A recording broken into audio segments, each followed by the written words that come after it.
Al Falah university popular हुई, काफ़ी नाम में आया और ये भी कितने कनेक्शंस उससे जुड़े हुए थे, सब कुछ सामने आ गया। वहाँ पर जो स्टूडेंट्स थे और वहाँ पे जो प्रोफेसर्स थे, वो अपने स्टूडेंट्स को क्या सिखा रहे थे। तो अब इससे ये पता चलता है कि ये तो सिर्फ एक यूनिवर्सिटी थी, लेकिन क्या पता ऐसी हज़ारों यूनिवर्सिटी इंडिया में हो। 40% of people in that university are from Kashmir. With investigation, we will know कि क्या HOD कोई इन्वॉल्व था, क्या प्रोफेसर कोई इन्वॉल्व था, या जैसे कि ऑलरेडी हमारे पास जो अभी तक इन्वेस्टिगेटिव एजेंसीज के थ्रू जो रिपोर्ट है वो ये है कि ये जो हैं ये टर्की गए थे और ये पाकिस्तान से हैंडल हो रहे थे। बेसिकली टर्किश उकासा नाम का इनका हैंडलर था, वो इनको हैंडल कर रहा था। कश्मीर में भी अगर हमने देखा हो, there is a problem, a certain mindset of teachers, चाहे फिर वो किसी भी रेडिकल ऑर्गेनाइजेशन से आते हैं या किसी भी ऑर्थोडॉक्स ऑर्गेनाइजेशन से आते हैं। फॉर एग्जांपल मैं जमात इस्लामी का बात करता हूँ, कश्मीर में बैन करनी पड़ी। You can ban an organisation but आप आइडियोलॉजी का क्या करोगे? The ideology is still there, right? क्योंकि एक आदमी की अगर आइडियोलॉजी उस टाइप की ओवर द ईयर्स बन गई होती है 30, 40, 50, 60 साल की, तो फिर वो आइडियोलॉजी रात में चेंज तो होगी नहीं। Hello and welcome back to the pamphlets war room podcast. मैं हूं रानो सिंह एंड एज यूजुअल हमारे साथ हैं Raja Munif sir. Hello sir. Hello Rano, कैसे हो? मैं बढ़िया सर, आप कैसे हो? एकदम बढ़िया। तो दोस्तों आज हम बात करने वाले हैं एक ऐसे टॉपिक पर जो अभी काफ़ी इम्पॉर्टेंट है, क्योंकि अभी देखा जाए तो रेड फोर्ट के पास अभी एक ब्लास्ट हुआ था एंड उसके बाद अल-फलाह यूनिवर्सिटी काफ़ी पॉपुलर हुई, काफ़ी नाम में आया और ये भी कितने कनेक्शंस उससे जुड़े हुए थे, सब कुछ सामने आ गया। तो उससे एक चीज़ निकल कर आती है कि वहाँ पर जो स्टूडेंट्स थे और वहाँ पे जो प्रोफेसर्स थे, वो अपने स्टूडेंट्स को क्या सिखा रहे थे। तो अब इससे ये पता चलता है कि ये तो सिर्फ एक यूनिवर्सिटी थी, लेकिन क्या पता ऐसी हज़ारों यूनिवर्सिटी इंडिया में हो जहाँ पर प्रोफेसर्स या डीन या एचआर नहीं, एचओडी अपने स्टूडेंट्स को कुछ ऐसा सिखाते हों जो कि गवर्नमेंट को नहीं पता या फिर किसी को भी नहीं पता। तो हम आज सर से इसी पर बात करेंगे। ठीक है सर, तो शुरू करते हैं। सी अल-फलाह की जहाँ तक बात है, वी डोंट नो इसमें अभी तक किसी प्रोफेसर का रोल है इनकी रेडिकलाइजेशन में या नहीं। ठीक है, तो सस्पेक्ट्स बहुत हैं, क्योंकि अगर आप देखोगे वहाँ पे डॉक्टर निसारुल हसन जो है कश्मीर से, वो पढ़ा रहा था ना। ये वही डॉक्टर है जो 3 साल तिहाड़ काट के आया, जिसको जम्मू कश्मीर गवर्नमेंट ने जो है निकाल दिया था फॉर हैविंग टेरर लिंक्स। ठीक है, so 40% of people in that university are from Kashmir. With investigation we will know कि क्या HOD कोई इन्वॉल्व था, क्या प्रोफेसर कोई इन्वॉल्व था, या जैसे कि ऑलरेडी हमारे पास जो अभी तक इन्वेस्टिगेटिव एजेंसीज के थ्रू जो रिपोर्ट है वो ये है कि ये जो हैं ये टर्की गए थे और ये पाकिस्तान से हैंडल हो रहे थे। बेसिकली टर्किश उकासा नाम का इनका हैंडलर था, वो इनको हैंडल कर रहा था। तो we don't know the direct role of Al-Falah और any teacher in Al-Falah that has done this, but on the larger prerogative I will say one thing. Kashmir में भी अगर हमने देखा हो, ठीक है, there is a problem. The problem is that a certain mindset of teachers, ठीक है, चाहे फिर वो किसी भी रेडिकल ऑर्गेनाइजेशन से आते हैं या किसी भी ऑर्थोडॉक्स ऑर्गेनाइजेशन से आते हैं। फॉर एग्जांपल मैं जमात इस्लामी का बात करता हूँ, कश्मीर में बैन करनी पड़ी। नो, अगर आप जमात की हिस्ट्री देखोगे, ठीक है, तो जमात ने जो स्कूल्स कश्मीर में खोले, यहाँ जमात ने जो प्रिपेयर किए है अपने स्टूडेंट्स को to get into bureaucracy, to get into education, और उनको टीचर्स वगैरह with time, with years, with decades. Kashmir में जो फिर आपने 90s के बाद देखा, उसमें उनका एक बहुत बड़ा हाथ था। अभी आज की डेट में भी आप ये देखोगे कि जो दिस इज़ नॉट स्टॉपिंग, क्योंकि एज आई सेड कि you can ban an organisation but आप आइडियोलॉजी का क्या करोगे? तो the ideology is still there, right? क्योंकि एक आदमी की अगर आइडियोलॉजी उस टाइप की ओवर द ईयर्स बन गई होती है 30, 40, 50, 60 साल की, तो फिर वो आइडियोलॉजी रात में चेंज तो होगी नहीं ना। तो और इनका फिर जो एक आप कह सकते हो कि एक फोकस होता है एक बच्चों को रेडिकलाइज करने का या उनको एक सर्टेन नैरेटिव फीड करने का, तो ये अपनी क्लासरूम में वो प्रैक्टिस करते हैं। ठीक है, तो जमात के जितने भी स्कूल्स थे, जमात में स्कूल्स जितने भी थे, उनमें ये प्रॉब्लम थी। दे वुड वो 14 अगस्त सेलिब्रेट करते थे, उस दिन वहाँ पर लेक्चर्स होते थे, they would glorify Pakistan and all that. So these things are a reality. The problem is not about children going to a madrasa. Hmm. The problem is also about a small child going to a school which is run by organizations which are radical in their thought. Okay. You have same problem in Kerala. Hmm. ठीक है, केरला में है वो, his name is I think MM Akbar है, no, something like that, right? He runs about some chain of schools. He is known as Zakir Naik of Kerala. वो इतना radical है, उसके स्कूल्स में Okay. सेम रेडिकल आइडियोलॉजी पढ़ाई जाती है। केरला में भी अगर आप देखोगे मेडिकल कॉलेजेस या प्रोफेशनल कॉलेजेस में देयर आर पीपल, चाहे फिर वो स्टूडेंट विंग से हैं चाहे वो टीचर्स विंग से हैं, जो कोशिश कर रहे होते हैं कि यहाँ कन्वर्ट किया जाए या इनको रेडिकलाइज किया जाए। तो अगर केरला से सबसे ज़्यादा आईसिस के लोग जो हैं जो सीरिया गए थे, अगर वो केरला से गए थे तो obviously you had a problem there, right? And you still have that problem there. तो ये जितनी भी ऑर्गेनाइजेशंस हैं जो आप कह सकते हो कि एक तरीके से हार्डकोर रेडिकल ऑर्गेनाइजेशंस हैं, जिनका you know who preach political Islam, Okay. who practice political Islam, they always are a trouble. They always will be trouble. तो ये जितने भी ट्रस्ट हैं, एनजीओज हैं, चाहे या फिर एजुकेशनल चैरिटीज़ हैं या कुछ भी हैं, जैसे alpha lies an educational charity, right? But at the end of the day इनका अगर आप थॉट प्रोसेस जो आप दिखने को मिल रहा है वो ये दिख रहा है कि they somewhere in their mind they are associated with those same political Islam narrative, Okay. You know, और Al-Falah अल्फला यूनिवर्सिटी। और अगर इनका रुझान वैसा ही है तो ऑब्वियसली प्रॉब्लम तो होगी, वहाँ से प्रॉब्लम तो आएगी, क्योंकि then you have an ecosystem. आप उस इकोसिस्टम को कैंपस के अंदर बढ़ावा भी देते हो, आप उसको कवर भी देते हो, आप उसको इंटेलेक्चुअल हेफ्ट भी देते हो। तो जब आप ये सब चीज़ें एक जगह पे प्रोवाइड करते हो तो आप ऑब्वियसली जो मशरूम ग्रोथ होगी तो ऑब्वियसली वो तो फिर और वो कॉलेजेस और स्कूल में इजी इसलिए भी होता है क्योंकि उस टाइम स्टूडेंट्स को नहीं पता होता कि उनकी थिंकिंग क्या है पॉलिटिकली, और इन सब चीज़ों टॉपिक पे उनको कम नॉलेज होती है। तो इसीलिए उस टाइम जो उन्हें अच्छा बता देता है और जिस तरीके से बता देता है, क्योंकि वहाँ पे पेरेंट्स नहीं होते हैं, प्रोफेसर्स ही होते हैं जिनकी हम सबसे ज़्यादा सुनते हैं। और अगर वही जिस चीज़ से हम रिलेट कर पा रहे हैं या फिर उन्होंने कुछ ऐसा बोल दिया तो हम उनकी बात सुनने लग जाएंगे और मानने भी लग जाएंगे। तो वहाँ पे जो प्रोफेसर्स होते हैं वो बहुत मेन रोल प्ले करते हैं। फॉर एग्जांपल आईआईटी बॉम्बे में भी काफ़ी सारे केसेस आ रहे हैं जिसमें प्रोफेसर्स जो हैं आर्ट्स डिपार्टमेंट के, लिटरेचर डिपार्टमेंट के, ऐसा काफ़ी कुछ कर रहे हैं जिसमें आइडियोलॉजी, वो मार्क्सिज्म और ये सब कम्युनिस्ट प्रमोट कर रहे हैं। हमेशा से रहा। अगर आप लेफ्ट का देखोगे तो लेफ्ट का जो एक पर्पस रहा है वो हमेशा से यही रहा है कि to convert students maximum into the left leaning ideology. तो ये liberal arts, you know, music and fine arts, all these humanities subject, ये यूजुअली आपको लेफ्ट लिबरल्स जो हैं, लेफ्ट लिबरल तो नहीं मैं बोलूँगा, बट जो लेफ्ट विंग हैं, लेफ्ट लीनिंग जो हैं, हमेशा आपको मैक्सिमम वही प्रोफेसर्स दिखेंगे पढ़ाते हुए। यही ड्राइव करते हैं आपका सोशल डिस्कोर्स भी, यही ड्राइव करते हैं आपका मीडिया डिस्कोर्स भी, राइट? तो ऑब्वियसली ये इकोसिस्टम एक है जो इसको फिर यू नो बेसिकली चलने देता है। और उसका रिजल्ट फिर आप देखते हो IITs में, उसका रिजल्ट आप देखते हो TISS में, उसका रिजल्ट आप देखते हो, you know, in these all these big institutions जिनकी हम बात करते हैं। उसके पीछे रीज़न ही यही है कि क्योंकि वो शुरू से एक इकोसिस्टम उनका है कि वो they want to wean you away.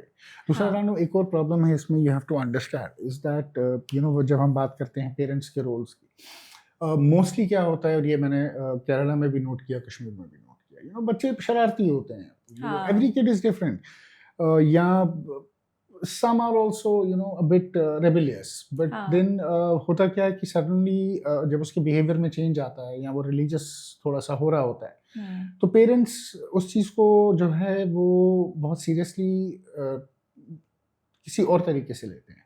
For example, they think that, oh, our kid was going astray, he was doing, you know, running around, mucking around, अब ये religious हो गया है, तो अब ये इसको फॉर्म ऑफ लाइफ आ रही है, तो he is getting, they don't mind it, they actually encourage it कि ठीक है हमारा बेटा, जब तक कि वो उस एज पे पहुंच गया होता है जहाँ से फिर उसको वापस लाना बड़ा मुश्किल होता है। Okay, right, there were few cases in Kerala, you know, I interviewed a few people there.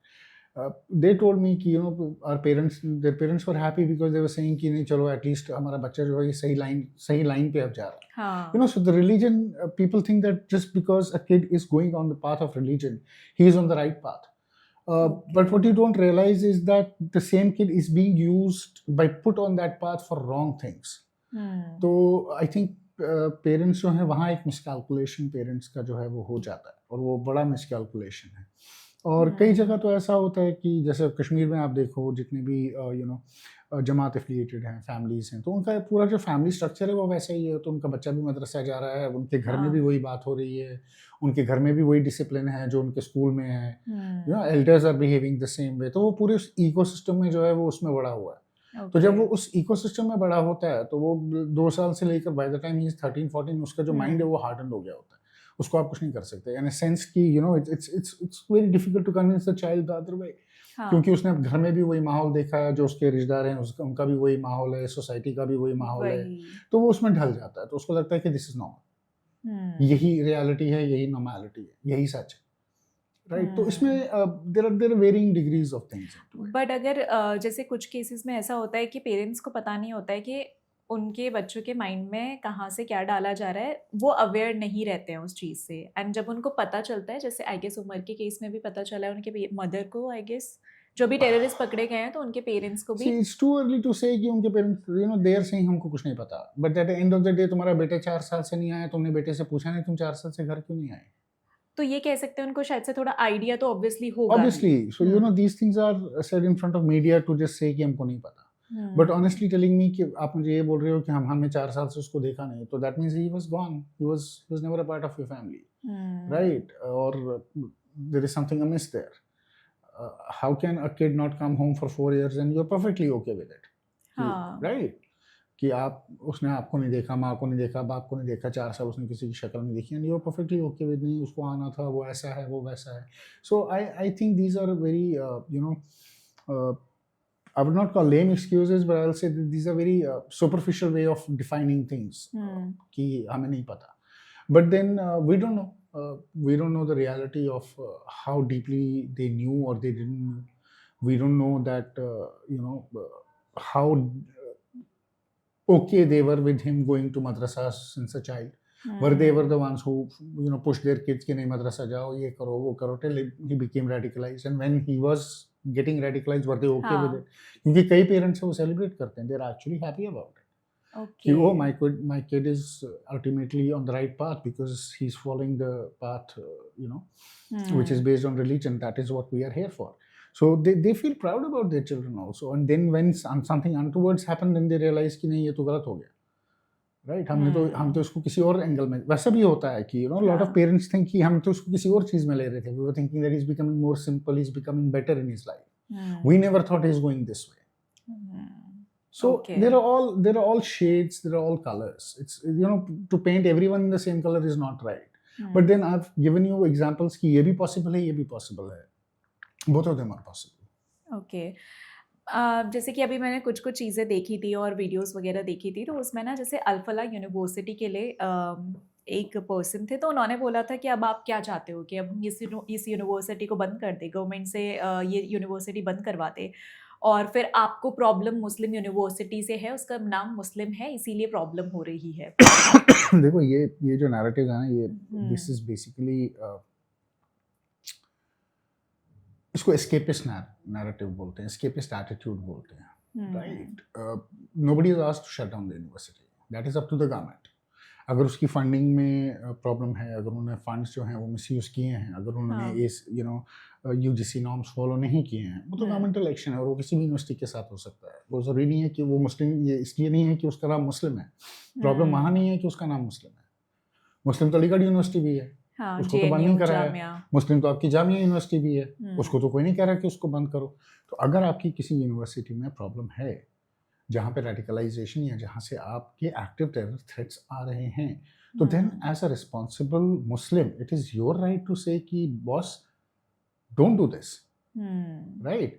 Why are you painting a very bad picture on the Muslims instead of coming and giving it intellectual bankruptcy, intellectual heft कि नहीं आपको तो problem है। This is literally victimhood narrative कि एक तो मैं I've done the murder also, then I'm gonna say कि नहीं मैं victim हूँ इसलिए मैंने इसको इसलिए मारा, I justify that murder, कि मैंने इसको इसलिए मारा क्योंकि because, or that it's got whataboutery, right? So I think these things don't help people in the long run, and in narratives से बचना चाहिए इन नैरेटिव्स को अवॉइड भी करना चाहिए, डिस्करेज भी करना चाहिए. I think every responsible Muslim should be saying कि when when Jamia doesn't have a problem, AMU doesn't have a problem, there are hundreds of other Muslim universities which don't have a problem.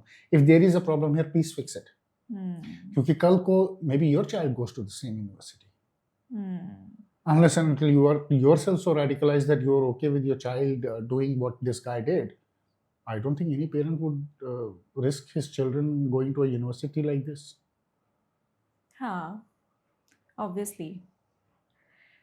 फिर इसमें एक और चीज़ अब आ गई है कि जब ये सारी चीज़ें सामने आई हैं जिसमें काफ़ी लोग पकड़े गए हैं, टेररिस्ट आए हैं सामने, नाम आए हैं, तो उसमें ना फिर नरेटिव ये फैलाना शुरू कर दिया जो लिबरल्स थे कि आप लोग जो मुस्लिम्स हैं उनको अनसेफ फील करा रहे हो और उन्हीं को टारगेट कर रहे हो और आप एक पर्टिकुलर कम्युनिटी को निशाने पे लेकर आ रहे हो जब, और हम इनके लिए अब स्टैंड लेते हैं, हम ऐसा नहीं होने देंगे.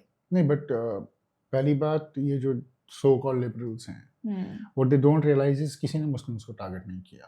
हाँ, ठीक है, किसी ने नहीं बोला था कुछ, ये इन्होंने खुद नैरेटिव चलाया अपनी रेलेवेंस के लिए.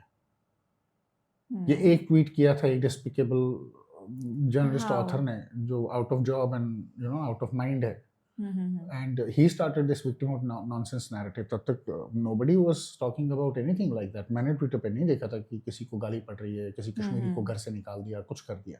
He is the one who started that debate. Okay. Right? And this is what they do. They create the othering and the victimhood.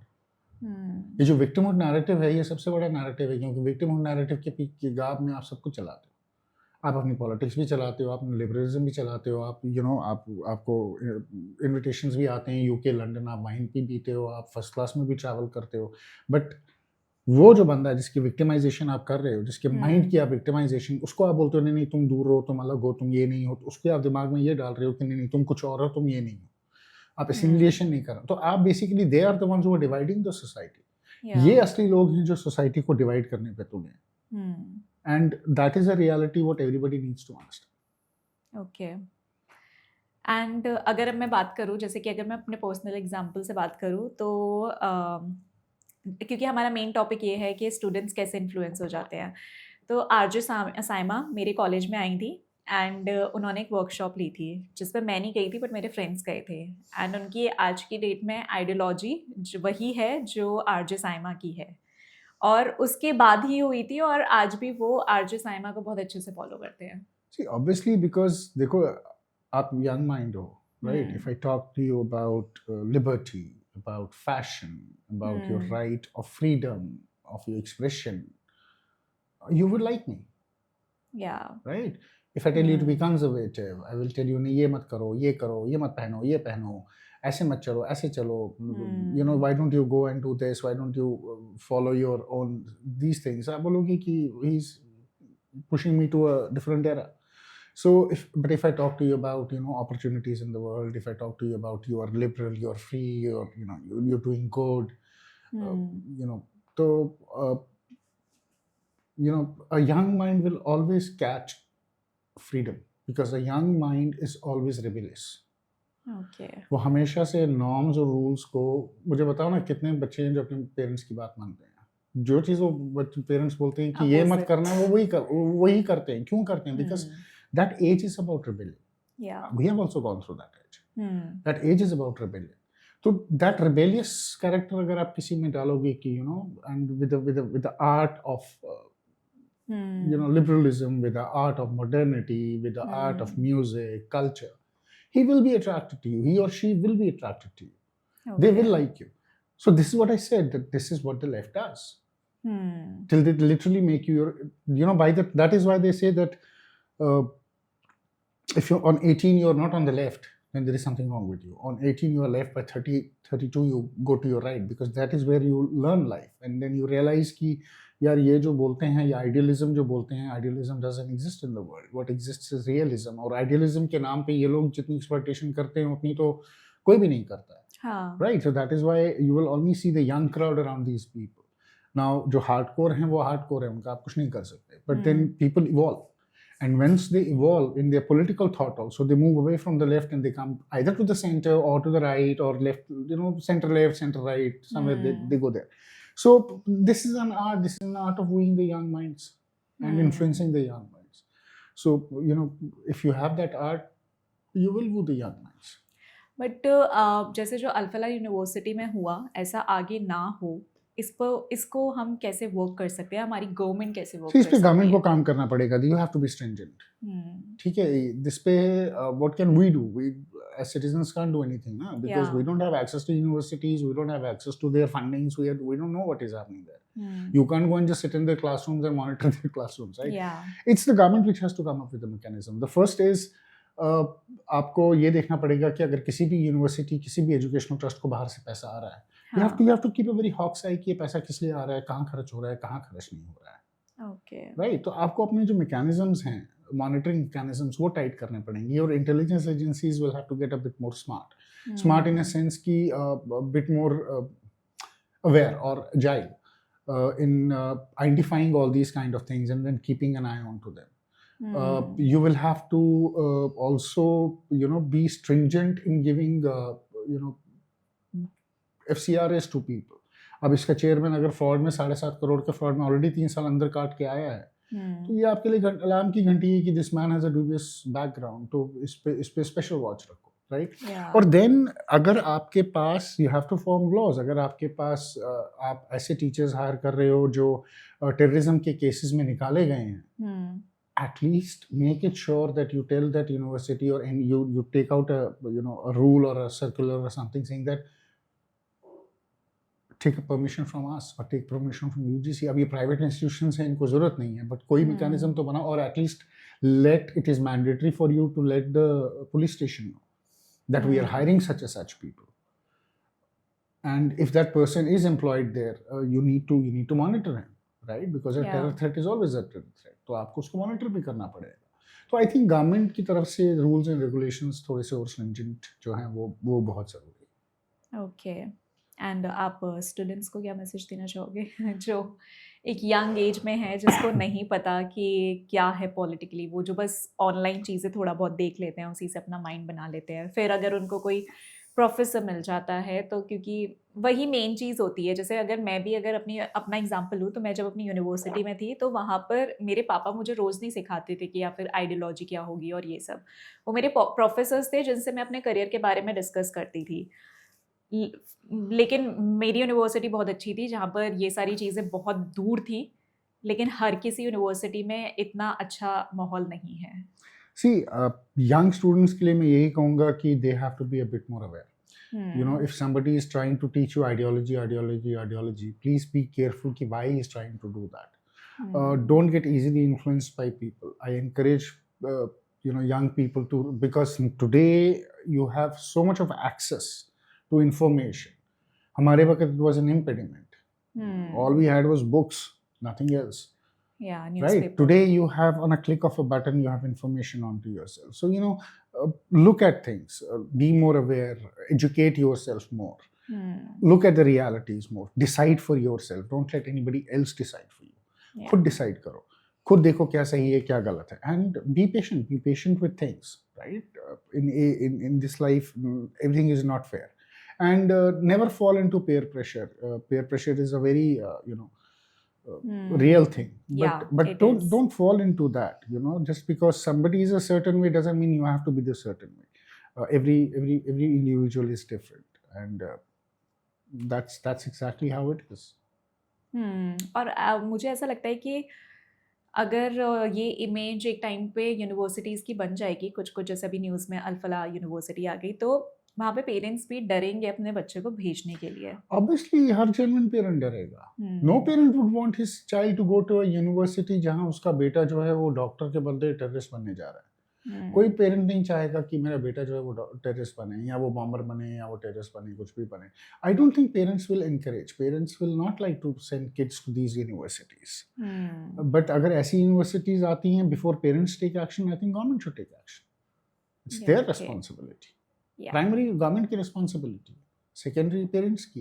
अब जितने बच्चे वहाँ पढ़ रहे होंगे, right, I am pretty sure lot of parents would be worried कि पता नहीं हमारा बच्चा वहाँ क्या करता है, क्या नहीं करता. हाँ They might not do that, but they internally they would be worried, right? सबके तो मन में टेंशन या सबके मन में टेंशन होगा, चाहे फिर वो किसी भी टाइप का पेरेंट हो, हाँ तो obviously parents are gonna be worried. Okay, thank you so much and please comment box में बताना कि आपको हमारा पॉडकास्ट कैसा लगा, और कोई भी क्वेश्चंस हो तो आप कमेंट में लिख सकते हो, एंड सर को भी आप डायरेक्ट कांटेक्ट कर सकते हो सर की आईडी पर या सर के किसी भी अकाउंट में सोशल मीडिया पे. इसी के साथ आपको कैसा लगा हमारा पॉडकास्ट? नहीं, इसी के साथ हमारे चैनल को सब्सक्राइब, वीडियो को लाइक एंड शेयर करना मत भूलिएगा. मिलते हैं अगले पॉडकास्ट में, तब तक के लिए धन्यवाद.